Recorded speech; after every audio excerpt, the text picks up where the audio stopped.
बिस्मिल्लाहिर्रहमानिर्रहीम। अस्सलाम वालेकुम। किसी भी फील्ड में कामयाबी के लिए तीन चीज़ों को अपने अंदर समा लेना इंतहाई ज़रूरी है। इन तीन चीज़ों के बगैर हम उस फील्ड में, उस डिपार्टमेंट में कामयाब नहीं हो सकते।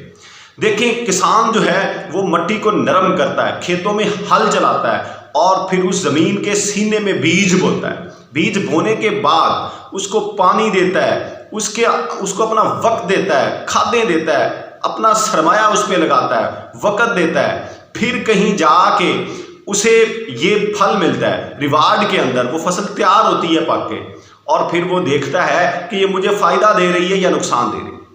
यानी लंबा अरसा उसे स्ट्रगल करना पड़ती है, मेहनत करना पड़ती है, अपना सरमाया और वक्त उसे देना पड़ता है। उसके बाद कहीं जाके वो दिन आता है कि जो उसे रिवार्ड देता है, उस मेहनत का फल देता है। और यही कुछ हमारे साथ ज़िंदगी के हर फील्ड में होता है।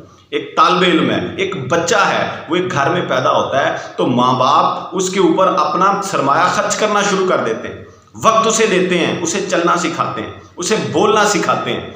वो जब कदम उठाता है तो वो खुशी उनके अंदर जो आती है वो ज़िंदगी की सबसे बड़ी खुशी होती है, जो वालिदैन बच्चे के कदम उठाने पे महसूस करते हैं। इसी तरीके से जब वो तोतला सा बोलता है, जो उन्हें खुशी महसूस होती है वो वालिदैन ही बता सकते हैं। फिर वो उसे वक्त देते हैं, सरमाया लगाते हैं, उसे स्कूलों में, अदारों में भेजते हैं और वो उस वक्त का इंतज़ार कर रहे होते हैं कि किस दिन जो है ये एक स्ट्रक्चर बन के, एक मजबूत इंसान बन के प्रैक्टिकल फील्ड में उतरेगा और दुनिया के अंदर अपनी कामयाबियों का लोहा मनवाएगा। ये सोच होती है वालिदैन की। तो वो तीन चीज़ें कौन सी हैं जिनके ऊपर हमने अमल करना है और अपने अंदर उनको समाना है, तो फिर जाके हम जो है वो सिग्नेचर बन सकते हैं किसी भी फील्ड का, किसी भी फील्ड का जो है वो लोहा बन सकते हैं, किसी भी फील्ड के अंदर अपने आप को हम मनवा सकते हैं। सबसे पहली चीज़ है मेहनत। मेहनत के बगैर हम किसी भी फील्ड में कामयाब नहीं हो सकते। किसान है, अगर वो मेहनत ना करे, आराम से बैठा रहे, खेत के अंदर जाके सोया रहे, घर में बैठा रहे, वो कामयाब नहीं हो सकता। उसकी फसल जो है वो पक नहीं सकती, उसे रिवार्ड नहीं मिल सकता। अगर तालिब इल्म जो है वो सारा साल सोया रहे, जाके गलियों में घूमता रहे, बाज़ारों में घूमता रहे, क्लास में जाके जो है वो दोस्तों के साथ गपशप करता रहे, स्टडी पे तवज्जो ना दे, तो वो कामयाब नहीं हो सकता। तो सबसे पहली चीज़ जो है कामयाबी की ज़मानत जो है, जो दस्तखत है कामयाबी का, वो मेहनत है। मेहनत के बगैर हमें कुछ हासिल होने वाला नहीं है। अल्लाह ताला मेहनत करने वालों के साथ होता है, जो मेहनत नहीं करते हैं उन्हें अल्लाह का साथ भी, अल्लाह की मदद भी नसीब नहीं होती। तो ये कान खोल के सुन लें, अगर कामयाबी चाहते हैं तो मेहनत शुरू करें।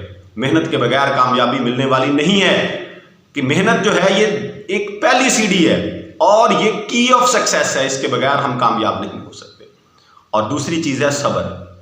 देखिए, किसान ने जिस दिन फसल बोई थी, ज़मीन के सीने में बीज उतारा था, उस दिन से लेकर जब तक फसल पक नहीं गई उसने सब्र किया है। अगर वो सब्र ना करता, आंधियां आई, तूफान आए, बारिशें आई, लेकिन उसने सब्र रखा कि ये जो कुछ भी आ रहा है एट द एंड फिर भी मुझे फल मिलना है, रिवार्ड मिलना है, वो दिन आना है कि जब मैंने फसल उठानी।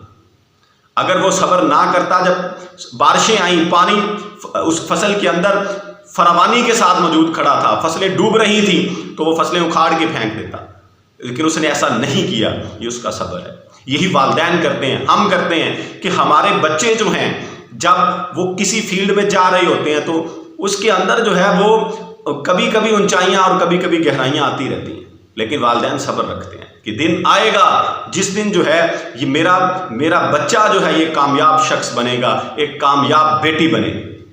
तो पहली मेहनत और दूसरी चीज़ सब्र है। सब्र के बगैर भी कामयाबी नहीं मिलती है। ये नहीं हो सकता कि हम मेहनत शुरू करें और अगले दिन कहें कि आज हमें अगर कामयाबी नहीं मिली है तो ये कभी मिलनी ही नहीं है। एक लंबी तकदो करनी पड़ती है, सब्र के साथ चलना पड़ता है, फिर कहीं जाके कामयाबी मिलती है। और तीसरी और मोस्ट इंपॉर्टेंट चीज़ है यकीन। अगर हमें यकीन नहीं है कामयाबी पे तो फिर बेटा जो मर्जी कर लें, हमें कामयाबी नहीं मिलेगी। किसान यकीन के साथ ही मेहनत कर रहा होता है, यकीन के साथ ही सब्र कर रहा होता है कि इस फसल ने मुझे रिवार्ड देना है, इसने मेरे हालात को बदलना है। वो यकीन ही उसे रिवार्ड देता है, वो यकीन ही उसे फल देता है। और यही बात हमारे साथ है, वालिदैन के साथ है, तलबा के साथ है कि हम जो है सारा साल, जो तलबा होते हैं, जो स्टूडेंट्स होते हैं, वो सारा साल मेहनत करते हैं, सब्र करते हैं, इम्तिहान देते हैं। किस लिए? रिजल्ट डे के लिए, कि आज रिजल्ट डे जो है उस दिन यकीन होता है कि मुझे कामयाबी मिलेगी। आज जो है मैंने मैट्रिक का इम्तिहान दिया है तो मैं इतने परसेंट नंबर ले जाऊंगा, मैं 96% ले जाऊंगा, 98% ले जाऊंगा। ये यकीन जो है ये इंसान को थकने नहीं देता। वो दिन आएगा जिस दिन जो है मैं अपने फील्ड के अंदर लीडर बनूंगा, कायल बनूंगा। ये यकीन जो है इंसान को मुसलसल मेहनत की तरफ गामजन करता है। अगर कामयाबी पे इंसान का यकीन ही ना हो तो फिर किसी भी सूरत वो मेहनत नहीं कर सकता। जब मेहनत नहीं करेगा तो फिर सब्र कहां से आएगा, वो इंतजार कहां से करेगा कि जो काम मैं कर रहा हूं इसका रिवार्ड मुझे मिलेगा। तो सबसे बेहतरीन चीज जो है कामयाबी पर यकीन। यकीन के बगैर हमारी जिंदगी जो है वो खाली है, वो अधूरी है, उसके अंदर कुछ भी नहीं है, कोई खुशी नहीं है। तो ये तीन चीजें अपने अंदर संभालो, इंशाल्लाह कामयाबी हमारा मुकद्दर ठहरेगी। सबसे पहले मेहनत करते जाएं, स्ट्रगल्स करते जाएं। हमारे रास्ते के अंदर दुश्वारियां आएंगी, रुकावटें आएंगी, लेकिन हमने मेहनत के साथ उनको अबूर करना है और सब्र करना है, क्योंकि सब्र के अंदर बड़ी ताकत है। और यकीन रखना है कि एक दिन आएगा कि मेरी आवाज़ सुनी जाएगी। एक दिन आएगा कि मैं जिस मट्टी पे, जिस ज़मीन पे एड़ियाँ रगड़ रहा हूँ, यहाँ से चश्मे फूटेंगे, इधर से पानी निकलेगा, कामयाबी मुझे मिलेगी। तो फिर हम इंशाल्लाह एक दिन कामयाब हो जाएंगे। और आज जो है 9th क्लास के बच्चों का रिजल्ट है, उन बच्चों को भी मेरा ये पैगाम है कि अगर आपने मेहनत की है, सब्र किया है, तो फिर कामयाबी पे यकीन रखें। इंशाल्लाह आज आप कामयाब होंगे। अपना ख्याल रखिएगा। फ़ी अमानिल्लाह। अल्लाह हाफ़िज़।